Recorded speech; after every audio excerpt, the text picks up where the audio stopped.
n'umunyamahanga wagira icyo uvuga. Sinzi niba icyo kintu cyumva neza. Ni kenshi bagiye babiduhatira kera kubaza ibyo abaza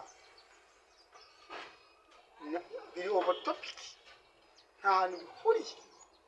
Kubera iki? Nta bumenyi, nta skills, nta somo, nta knowledge, no lesson, no skills, no knowledge. Mbega mama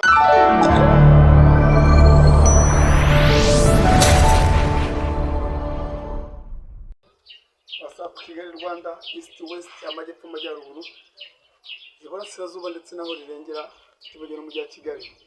Maximum respect kwa diaspora mwese mwahitamo kujya mubana natwe. Wowe subscribe umuntu w'umugabo kandi turagushimira byatari. Uyu mwaka dutangiye iki mwaka rero nzanye icyo bita imbuzi no kubarabura bya hatari. Nababwiye ngo mugenera nabona umwunganizi uri profession uzajya umbaza ibibazo muri karite, nzajya mbabwire kandi neze n'inama urubyiruko ushaka kujya muri social media, ushaka kujya muri industry, even ndetse no mu muziki n'ahantu uciye. Aho nzajya nkurahora mubwire ukuri kwibari n'ibishoboka. Mbere na mbere uyu muziki mubona mwe mwabana mwirwe mwumva ngo ngisema porango twakora iki ngo uyu muziki mubona urasaba ibishoro. Sinzira mwumva icyo kintu. Uyu muziki mubona urasaba imbaraga. Uyu muziki mubona urasaba knowledge. Uyu muziki mubona urasaba ko warize ibyo ukora, kandi si ibyo gusa, even no mu bundi buzima bwose busanzwe uba utarize nta kintu buriho. None weho ucikishije ishuri mu ambere secondaire, uri mu gatatu primaire, uje kunyisha umutwe ngo twakora iki? Urakora iki se ubundi ufite iki? Kona kwandika indirimbo nzimutayandika. Jewe nibaza icyo kintu. Yazagira igipeti cyongera kuza kunesha umutwe kimwe ngo dukora iki? Mubanze mwige murangize mwabarezi. Mubanze mwige murangize. Umenye ngo uzi kwandika izina.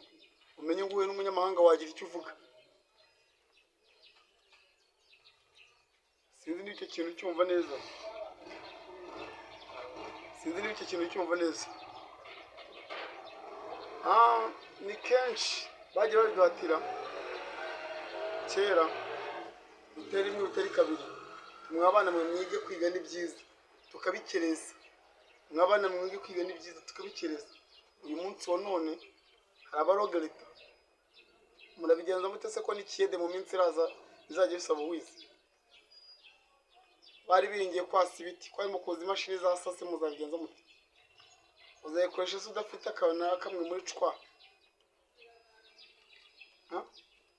None urimo gufata umuziki w'uyu munsi, especially umuziki nyarwanda, usaba ibitambo birenze n'ibikenewe ngo ashaka kuwimenamo, utazi no kuvuga ngo how are you, utazi no kuyandika, utabasha no kubwira umuntu ati mfite ikibazo iki n'iki ndajyana mu rundi rurimi. Mubanze mwige mwabyana, mumenye kuno mwataka ikibuga. Ikibazo ni kimwe nuko umuntu avuga kuri nguko ugasanga igipeti kigiye kuva muri comment kikamoka kibweje ngo kivuga ubusa. Ibyo mvuga ni ukuri, to speaking ni ukuri. Urumva mu minsi za n'umushoro azajya warize, ariko umuntu avuga ngo gerageza wige ukabyanga, gerageza wige ukabyanga, wige bigoranye ku wige ukabyanga. Rero ngo ushaka kuza mu muziki ngo ngiye ngo nzi kurapa neza, uzi kurapa nta skills ufite. Ngiye ngo nzi kuririmba neza, uririmba ufite lyrics, wazi kulaye kutizi. Panza wige n'ufasha afasho, uzi kwidefend. We nuzi no kuva morning, nuzi no kurepresenting ikibazo cyawe. Baragushuka. Uyu muziki urasaba ibitambo, urasaba ingufu uri mu mutwe. Ntabwo bisa kuvuga ngo ufite ijwi, uza amajwi meza. Twagiye tujya muri iyi game, abantu bazi kuririmba bagiye baburirwa irengero. Wamwe ngo witaga Manzi, warimyega amafaranga niyo shitani bari. Ninde mushagaze mu Rwanda kuririmba? yarabizi ariye Elion Victory waririmbye Marita ari kumwe na Kamisha ari he cyokoze nibe nayo ibintu amakuru mfiteyo nuko yibereye muri Kenya sinzi sitoga mu guca muri ko ntago ari imbizi bari mbiyata hari abakobwa beza ba Fiona baririmbye winyibutsa twabuze ba Jody Phoebe banyende cyashidikanye twarababuze ariko di muze kujya muri comment mumbwire umuntu witwaga Dada Cross amenyekanye 2014 yemye niwe twaye n'idiyo ubu ngo nituzi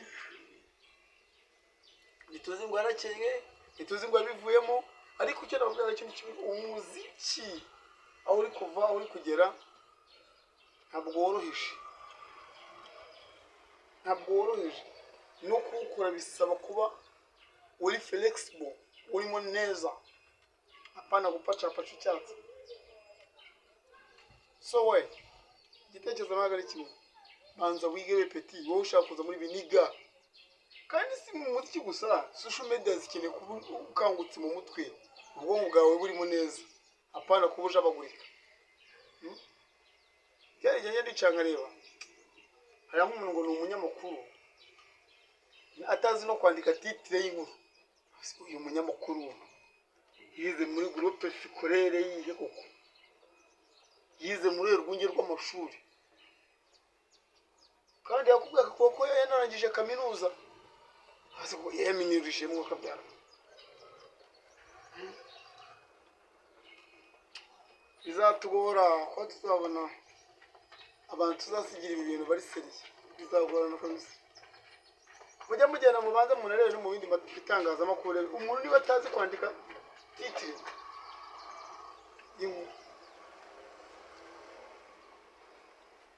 kubaza ibyo abaza biri over topic nta hantu bihuriye kubera iki nta bumenyi nta skills nta somo nta knowledge no lesson no skills no knowledge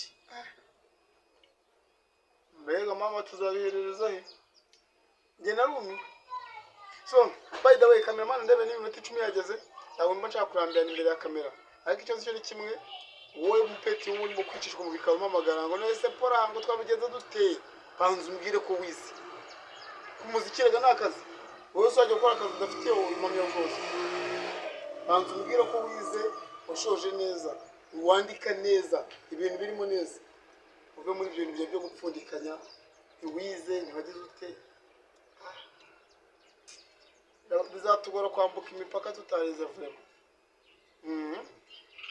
bizatugora kandi niyo twanayambuka tuzatugiye dusange turi inkoko bisobanura cyosabwa amasomo y'inyuguti twige cameraman minute ni 10 undabure kabisa sinshaka gutinda imbere ya kamera ibipeti mba nabirabuye bihereza utuntu tw'ubwenge for free